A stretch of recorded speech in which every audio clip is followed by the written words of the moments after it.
me to practice all the time. And the more that I practiced, the better I got. In fact, not just my drawings got better, but my spelling started to get better, and my stories started to get better, and the characters started to get better. And before I knew it, I was making books for a living. Now, I don't just practice my drawings, I also practice making toys. And this is something that I used to do when I was a little kid. My job as a kid in our house was I had to go empty the garbage pails throughout our house, and I'd always find like all these little things that everybody was throwing away, all this cool stuff like little bottle caps, and so I started to take those and glue them together and make all kinds of toys, and I still do that. This is from my studio in Japan, and all of the things that you see here are kind of made out of old things that a lot of people were throwing away, some broken toys, and these guys are made out of salad dressing lids and wire and just like, I don't know, some clay and whatever I had laying around. You see that smoke coming out of the building up there? That was from an old pillow that somebody was throwing away. And I thought, hey, I could use that. And so I pulled all the stuffing out and I glued it to some paper, and I made something that looked like smoke. And so the arcades, they were actually some toys that I had that I made the sides and I glued those on, so all the arcade games actually play, but they're not the games that I show. But actually, this is something that anybody can do. All it takes is a little bit of imagination and a whole lot of practice. You take stuff that, you know, from laying around the house, and you can make your own toys and make stories out of them. And so my mom not only encouraged me to be positive and to practice, but she also actually inspired a lot of the characters in my books. If you've read Dog Man, those of you who know Little Petey there, Little Petey is inspired by my mom because he really helps Petey to become a better person, and that's what my mom did for me. So, I kind of spent most of my childhood and my teenage years drawing comics, and when I became 19 years old, I actually wrote my very first children's book, and it was published by actually a company that was right here in Kansas City called Landmark Editions. They're not here anymore, but Kansas City is where I got my start. This was my first book that I ever wrote when I was 19. And I was so excited when this book came out because I was still a teenager, and I figured, hey, my life's gonna be super great from now on. And that's where I learned about persistence, because the first book didn't sell very many copies. I thought it was gonna be a big hit, and it wasn't. But persistence is kind of a big word. It basically means to never give up, even when things are going rough. And my life was about to get really tough because I was going around doing school visits and selling books out of the trunk of my car. And a big flood came and wiped me out. A lot of books got ruined, and I was thinking about maybe giving up at one point. But I had one thing that all my hopes were kind of based on the second book that I had written, and it's called 'Twas the Night Before Thanksgiving. So some of you may have heard of this book, but this is what it looked like when I first made it. I kind of made a rough draft, and maybe some of you kids make rough drafts in school before you do your fun. Okay, all right, you know what I'm talking about. This is what my rough drafts look like when I first started making them. They start out as thumbnail sketches, and then I did I did the whole book in black and white. And I was so excited because I wanted this to be a real book. I wanted it to get published. And so I took the whole thing and I stapled it together, and I sent it to a publisher in New York City. And I was so excited because 2 weeks later, they wrote back to me and they didn't like it. And I was so sad. I was so sad because I had worked really hard on this. But you know what? I did not give up. I took that story and I put it in a second envelope, and I sent it to a second publisher. And guess what? 2 weeks later, they wrote back to me. They didn't like it either. But I didn't give up. I took that story and I sent it to a third publisher.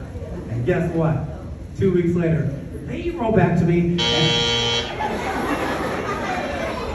they didn't like it either. So I sent it to a fourth publisher, and a fifth publisher, and a sixth, and seventh, 8, 9, 10, 11, 12, 13, 14, 15, 16, 17, 18.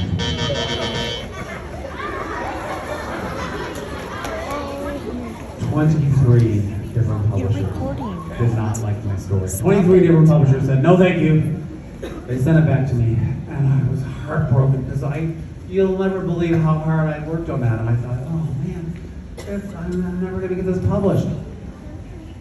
But I didn't give up. I sent it to a 24th publisher. When they wrote back to me, I wasn't expecting anything.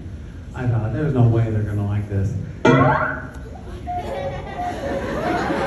they did like it. In fact, they really liked it. And they wanted to publish it. And they got so excited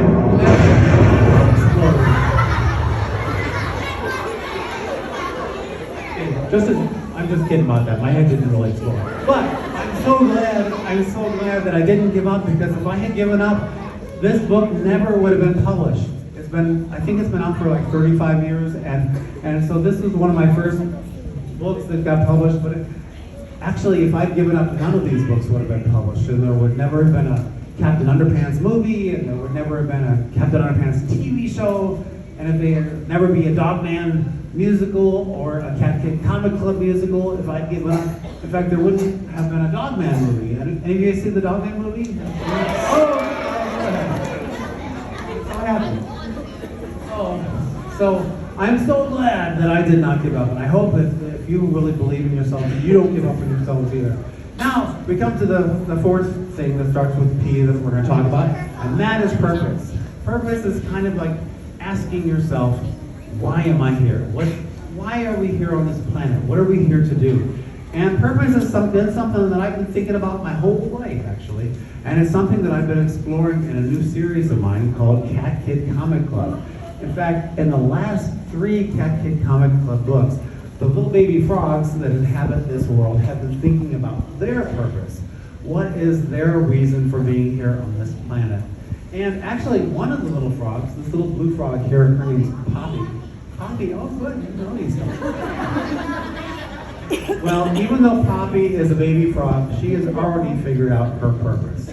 Her purpose in life is to make the world a better place every day. And Poppy does this by doing simple things like being kind to people and being a helper, helping out with stuff, and by being thankful. But Poppy's brother, Melvin, he notices that those are kind of just little things, you know. And how can little things change the whole world? And Poppy does something kind of unusual. She reaches down and she picks up a little pebble off the ground, and she shows it to her brother and sister, and she says, you know, this is a little tiny pebble. It looks really small, right? And they agree, yeah, it's pretty small. But then she throws it, and the pebble lands in the pond. Like that. And if you look here, you can see that the pebble starts making these circular waves that get bigger and bigger and bigger.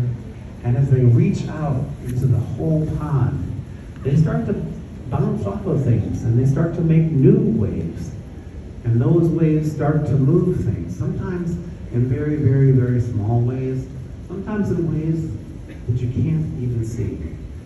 And so I think Poppy's idea of purpose is that even the smallest of us here in this room, by having a good attitude and by doing good things, we all can change the whole world. We can make the world a better place. And if you don't believe me, I want to introduce you to somebody who changed my world. This is my mom. Sorry, I get a little emotional, but this is my mom today, and she encouraged me so much, especially when I didn't believe in myself. She always believed in me, and she's not a very big person, but she changed my whole world, and I think it's something that all of us can do too. So we're going to switch things up a little bit, and I'm going to draw some pictures. Is that okay? All right. I'm going to bring this up here. And, you know, usually when an author comes to an event like this, can you all see this over here? Is that okay? I'll try not to be in the way. Can you see it over there? Can I move it? Is this okay? Okay. Usually when an author comes and does a talk, the audience asks questions and the author answers the questions. But today we're going to do something a little bit different. I'm going to draw some pictures, and I'm going to ask you some questions. And you already know the answer. What are you going to do? I guess we're going to have to make the questions a little bit harder. Okay. You are right. This is Harold. Those of you who have read the Captain Underpants book, you probably know Harold. Isn't that George? And you might even know Harold's best friend. Very good, boy. All right, this is a tough question here. So this is George and Harold. Now, a lot of people ask me, about George and Harold. One of the questions I get is they ask me, did you ever know anybody like George and Harold when you were growing up? That's right. I always say yes because I knew myself. George and Harold are both based on me when I was a kid. And those of you who like to be creative might think about that, because if you're ever trying to write a story, you can always make up characters that are kind of based on yourself and your friends. Kind of a good way to get ideas just by writing about the truth. You did? You've already done this? That's really cool.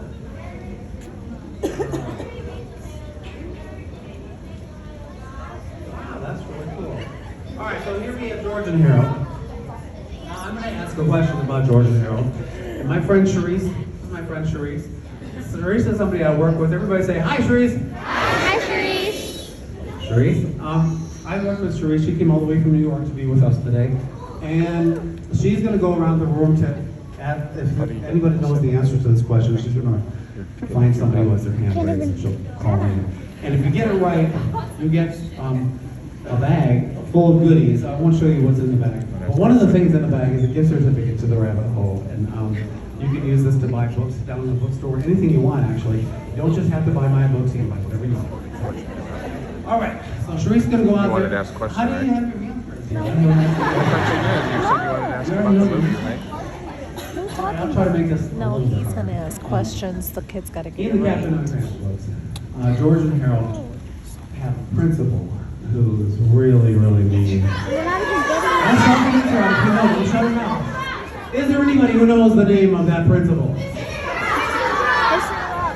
Mr. Crump is right. Congratulations to our first 5 winner. I'll give you a hand.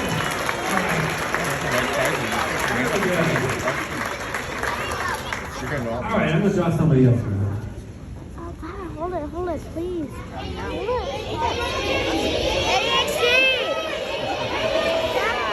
You guys are too smart for me. I don't know. Anything by you guys tonight. ADHD is correct.